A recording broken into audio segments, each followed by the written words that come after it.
If he takes the risk of going to trial and he's convicted, that could be seen as an impeachable offense. If Trump were caught on a video camera snorting cocaine in the White House, maybe with one of his children, there was at least a chance he'd be impeached. If he's not a legitimately elected president in your mind, there are tools that Congress has. I don't see how that wouldn't be an impeachable offense. That tweet fits the Republican definition of an impeachable offense. I will fight every day until he is impeached. Impeach 45. Impeach 45. Grounds for impeachment. It's an impeachable offense. Perhaps impeachable offense. Is impeachment the appropriate remedy? Something for the Congress like impeachment. All of that may be impeachable. That's an impeachable offense. Is that an impeachable offense? Is that an impeachable offense to you? He's much more vulnerable to impeachment. A potential ingredient of impeachment. Where do you see an impeachable offense? It is grounds for impeachment. Potentially criminal or even impeachable. Grounds for impeachment, or does that not go far enough in your view? Grounds for impeachment. This tweet alone may be an impeachable offense. Let's talk about impeachment. Impeachment is on the table. Which impeachable offense? Bullies don't win, and I said maybe they don't, because we're going to go in there, we're going to impeach them.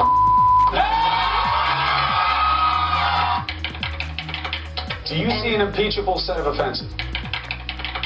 It's an impeachable offense. If that's not impeachable, I don't know what is. The president shall be removed from office on impeachment. Is it impeachable? 100% is impeachable. Very substantial evidence that the president is guilty of high crimes and misdemeanors. Grounds for impeachment. Tipping point, talk of impeachment reaches a fever pitch on Capitol Hill.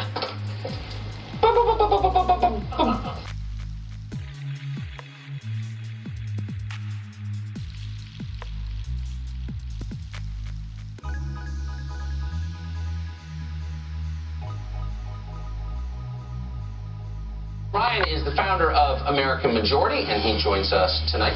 So, Ned, what if we, and I don't know if you saw the open we just did, but we're, I'm agnostic about this. I don't know exactly if this is the whistleblower or not. I know we learned an awful lot about a federal employee who is working as a political activist. What does that tell you about the way the city works?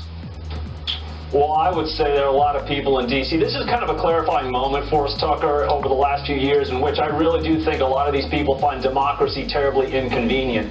But this is the problem. We're in about a 100-year experiment where we have dropped an administrative state into a constitutional republic, and the problem is those inside the administrative state, these powerful bureaucrats given immense powers, now seem to think that they're the ones making the decisions, and this whole idea of a constitutional republic where the power flows from the people to their duly elected representatives is terribly inconvenient and kind of an archaic idea. That's what we're really dealing with. But you think about this person that's now been named by Real Clear Investigations, the Federalist, Washington Examiner. Not only was he not a whistleblower, but a partisan political operative. He didn't just show up at the White House. He was detailed from the CIA. He was not picked by random. I would argue that he was there to represent Brennan's interests, the CIA interests. And if you take it to its full extent, Tucker, again, I think this person was more of a confidential asset of John Brennan's inside the White House. So unpack, if you would, because I like how you're framing this. I think it's interesting and true. You can't have, you said, an administrative state in the middle of a democratic republic. What does that mean?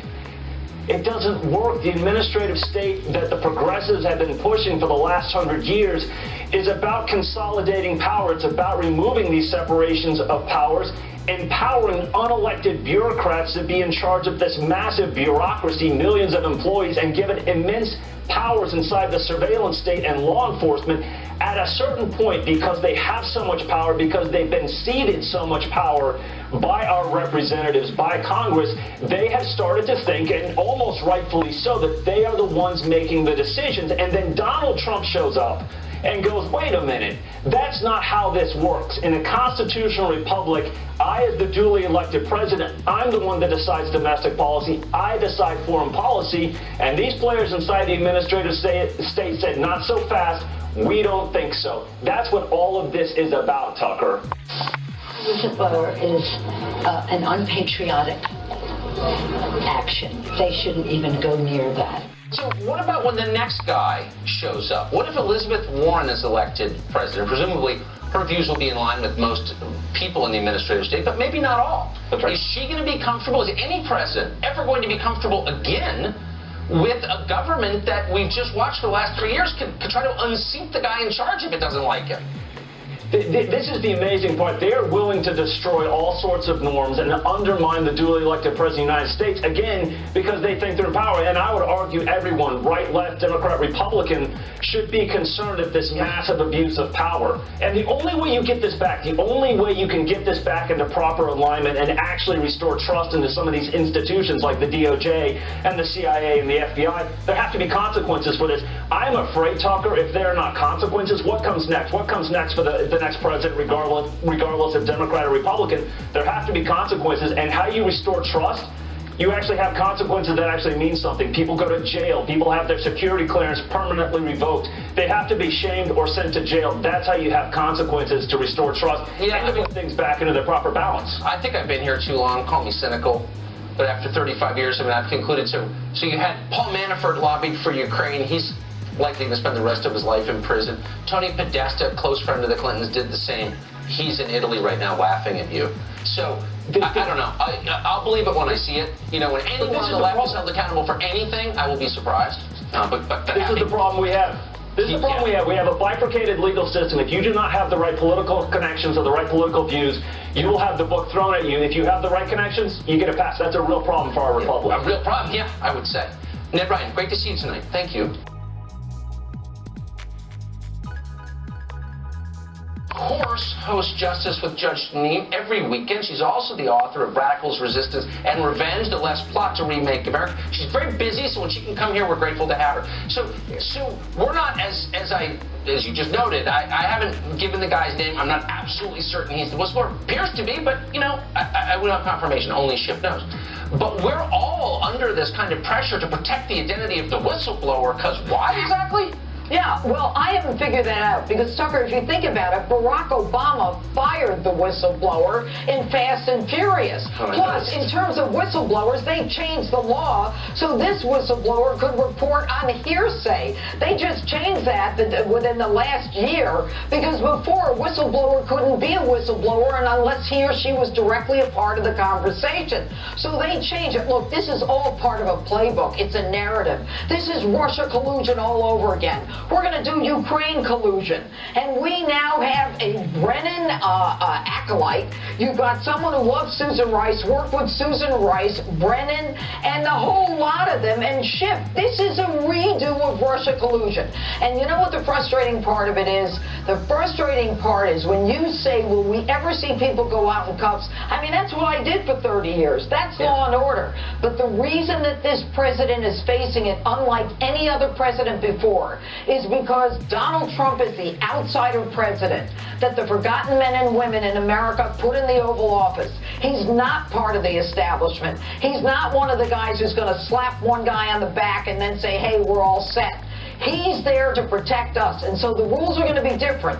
Nancy Pelosi is going to say, I'm not doing impeachment unless it's bipartisan. And today the vote is all Democrats except two who went with the Republicans. Every Republican said no. And we're going to go forward with due process. It's a stain on Congress. Adam Schiff decides who gets called, the extent of cross-examination. This should be in judiciary. They're still having private hearings. It's a joke. And final point on that, Tucker, you want to tell me what a policy difference or a policy belief has to do with a high crime and misdemeanor, a Democrat could have a different policy-making decision. This is not something to impeach someone on. No, we're allowed to nonsense. disagree. Maybe he's got a different view on Russia. Exactly. Well, I happen to have that view, and Adam Schiff called me an agent of Vladimir Putin. I have to ask you about this. Speaking of the degradation of our legal system, I asked you fairly recently about Jeffrey Epstein's death, and here's what you said. We kept the tape.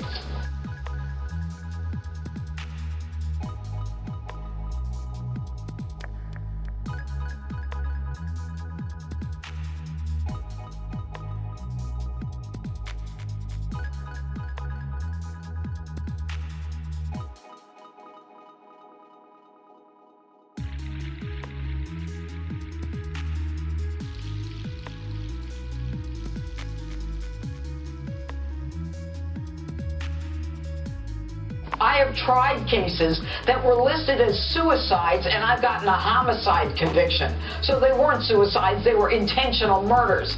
And secondly, the breaking of a hyoid bone. And I've tried strangulation cases. That's classic in a strangulation, not in a hanging.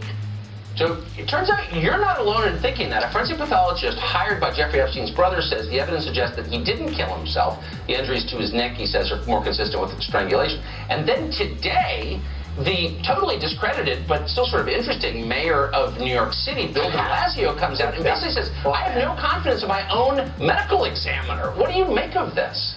Well, first of all, why was the medical examiner in such a rush within 5 days to make a decision that it's suicide, as opposed to she could have said it was, it was being investigated, undetermined. We've got 5 investigations: Bureau of Prisons, Attorney General, FBI, Inspector General, and I forget what the 5th one is. And this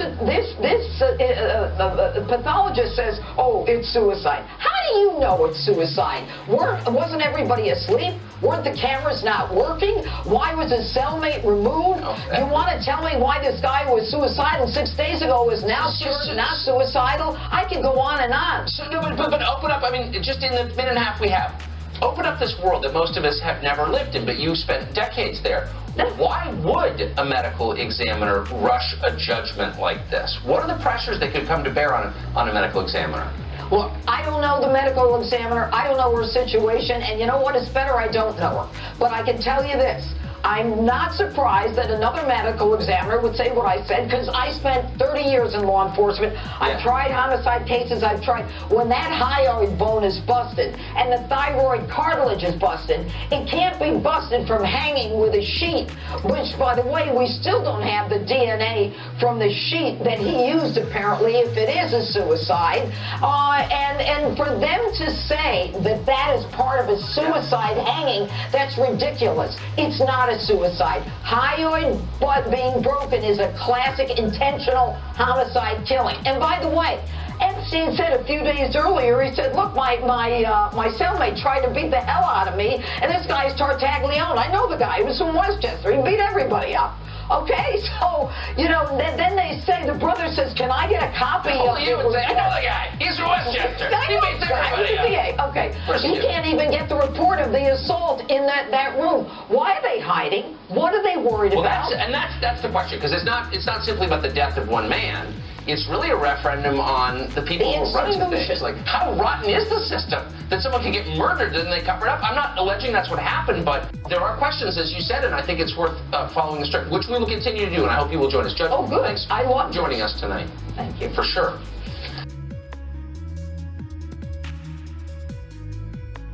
First, joining us with all the details of what happens next. In other words, the hitchhiker's guide to this impeachment coup attempt. Anyway, Fox News senior Capitol Hill producer Chad Pergram is with us. All right, Chad, you know all things Washington. Let's go through the process so everybody knows. Sure, Sean. So let's look under the hood and study the mechanics of the vote today in the House of Representatives. House Speaker Nancy Pelosi presided from the chair on the dais in the House chamber.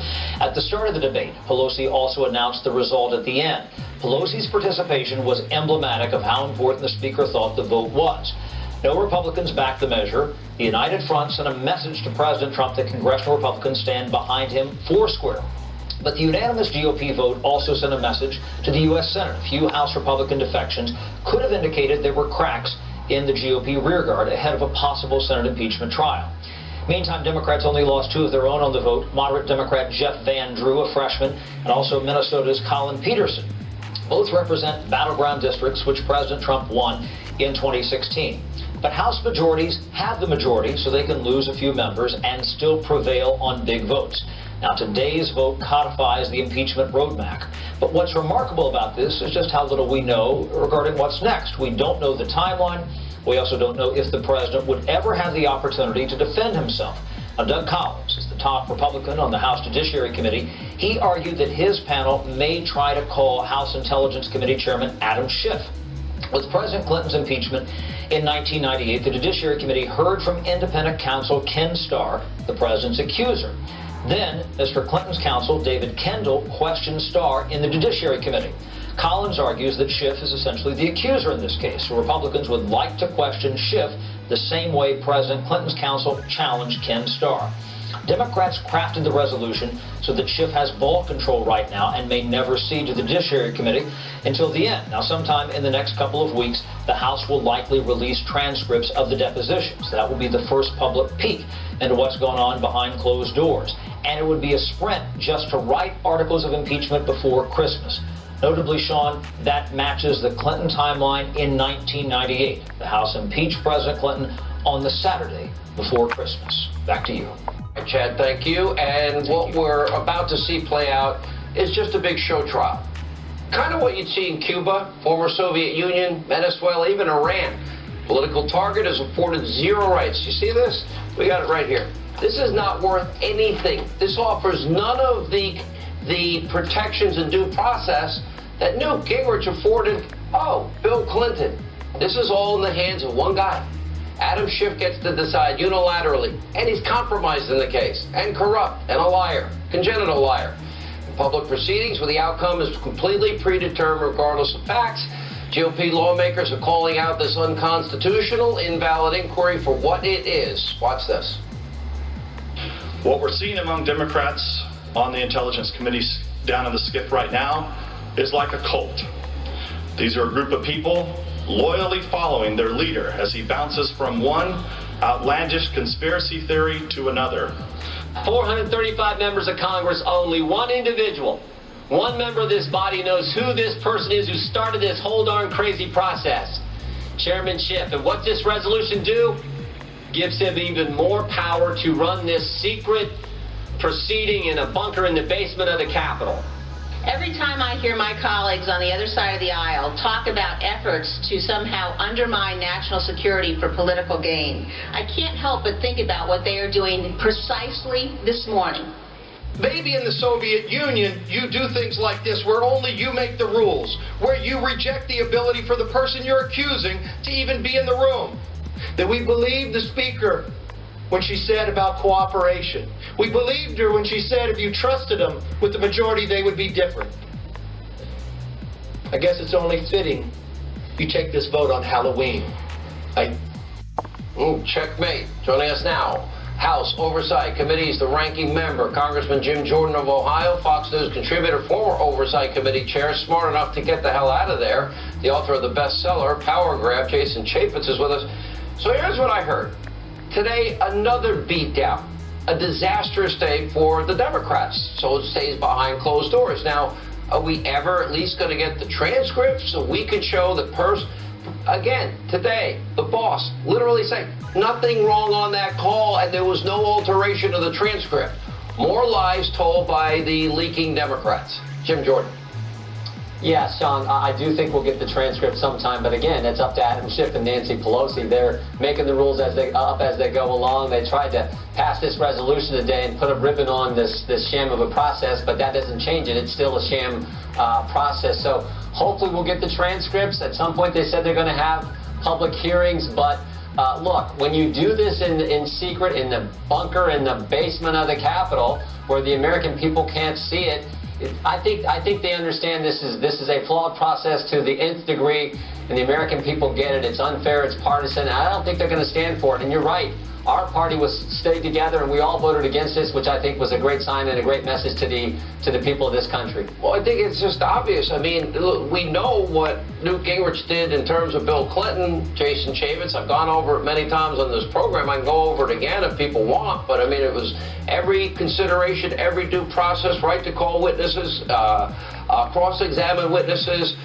deny evidence being admitted, admit evidence. All of that was allowed. None of this is allowed. You must bow at the feet of the congenital, corrupt, compromised liar and beg for, please, may we have permission, sir, and beg for anything, and then he gets to say no. Well, what Nancy Pelosi and Adam Schiff did was try to sell this sham to the American people by saying now there's a formalized process and now it's more open and transparent. But literally today, the exact day that they voted on this, they were having transcribed interviews in the dark, in the secret, and tomorrow they're going back into the House Intel Committee. Is that going to be open and transparent? Is that going to be out on television with reporters and other members of Congress being able to look at it? Think about it. You have duly elected members of Congress cannot go into a hearing that is an unclassified hearing, and that's going to happen even after this thing passed. It is a total sham. It empowers Adam Schiff more. It becomes more secretive no matter what the speaker says. Here's what I don't understand. Lie. Jim Jordan, there's got to be some way, if he is a fact witness, which he is, just go with the things that we know. We know that there was contact with the non-whistleblower, hearsay whistleblower. Don't we have a right to know what the contact was? Don't we have a right to know whether or not they colluded? Don't we have a right to know what the relationship is with Biden? And don't we have a right to know what the relationship was with John Brennan, the biggest Trump hater, most corrupt individual who I think we're going to learn a lot about in the Durham investigation? Don't we have a right to find out those facts? Sure, Sean, remember this. 5 weeks ago, Adam Schiff says we need to hear from the whistleblower. Today, he says we don't need to hear from the whistleblower. What changed in that 5-week time frame?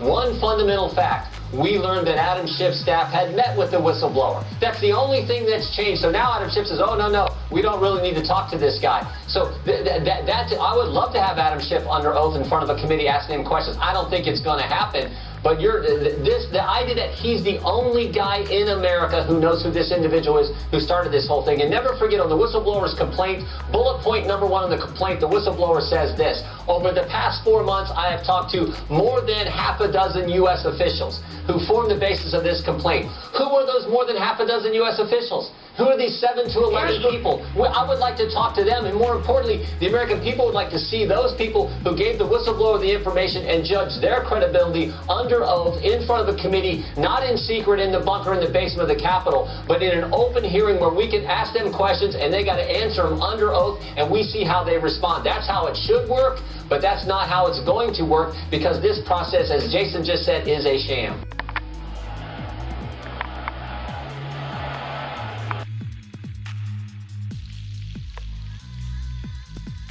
On this theme that we were talking about, Speaker Nancy Pelosi insists that impeachment is not distracting them from actually working on important legislation. I'm going to answer it one time. These rules are fairer than anything that has gone before in terms of an impeachment proceeding. I'm not here to answer what the Republicans say. If you have any questions, we're doing appropriations, we're doing trade, we're doing drug prices, lowering the cost of drug prices. Wait, Congressman Zeldin, I must have missed all that stuff she was doing. When is that happening? Yeah, I'm missing it as well. So today we could have had a vote to ratify the USMCA. Today we could have had a vote on what was a bipartisan package to actually lower the cost of prescription drug prices that passed unanimously out of the Energy and Commerce Committee. But instead we have total gridlock. And while you were playing some clips earlier in the show of people talking about how it was a solemn day, they're not happy to have to do it, when I got on the House floor for that vote today, staff was going around begging members not to cheer and clap once the vote got to 218. They're beside themselves, happy about this moment, despite the fact it's total gridlock and it's ripping our country in half. They're enthusiastic about it. This is a solemn day in the history of our country. when the president's misconduct has compelled us to continue to move forward with an impeachment inquiry. We take no joy in having to move down this road and proceed with the impeachment inquiry. I take no joy in contemplating the impeachment of a president. It's not a decision that any of us makes lightly. Today was a solemn day. It's one that none of us, really look forward to. We take an oath to protect and defend the Constitution, and that's what we cannot ignore, and we will not ignore when the president's behavior indicates that that investigation, that inquiry is necessary. Speaker Pelosi really laying it on today, but she was singing a different tune about impeachment just months ago. If and when the time comes for impeachment, it will have to be something that has such a crescendo in a bipartisan way. Well, no Republicans voted for today's impeachment resolution, so what changed Pelosi's mind? As every one of their plans blows up, they're going to have a new one that everybody will react to like they did Trump Russia. This is the thing that bugs me. At what point does everybody say, enough? You tried with Russia and you bombed out, and you've tried with this phone call and it's a nothing burger. Enough. But nobody reacts that way. With every new, never before heard about revelation, what does Washington do? They stop, they gulp, they go, oh my God, Trump might have done that. It's been 3 years and Donald Trump hadn't done anything. Donald Trump hasn't done a single thing for which he has been accused, of which.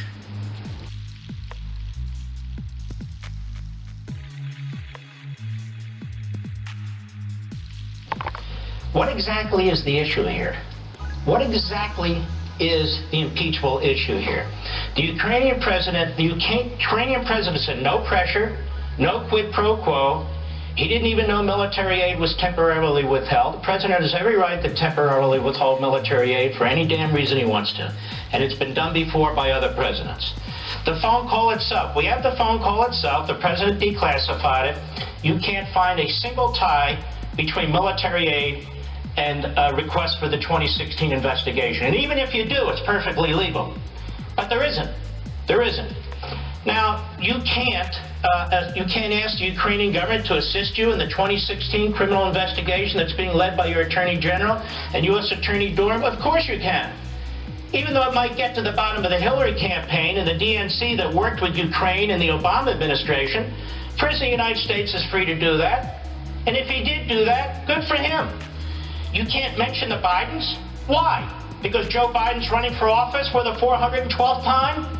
Well, Mueller got assistance from 13 governments in his special counsel investigation, and I don't remember hearing a single complaint from anybody. Just because somebody's running for office doesn't mean they're immune from investigations, and the President of the United States said it as passively as possible. Meanwhile, Ukraine got the military aid, and the Bidens are still running free.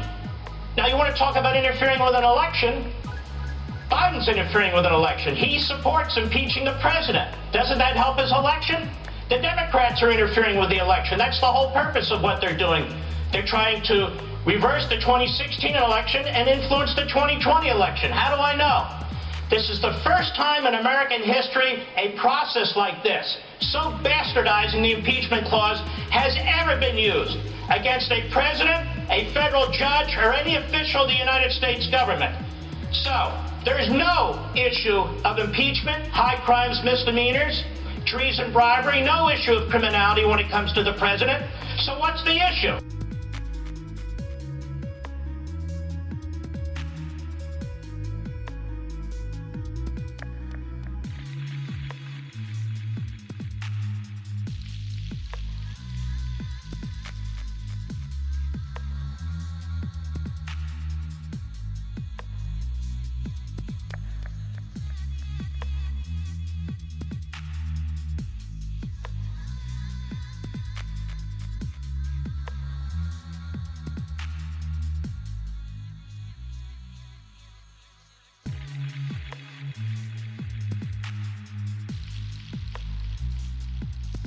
These people are sick.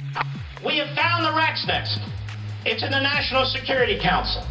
The whistleblower, according to a number of reports, as you've been saying here tonight, comes off the National Security Council, an Obama holdover, a Democrat, somebody who worked with Biden, somebody who worked with Brennan, an Obama holdover who didn't like Trump, who met with one of the active figures in the Ukraine effort to undermine the President of the United States in 2016. We have two others who now were hired by Schiff, Obama holdovers who were in the Trump National Security Council. Now they work for Schiff, and how much you want to bet one of them was the one that he colluded with?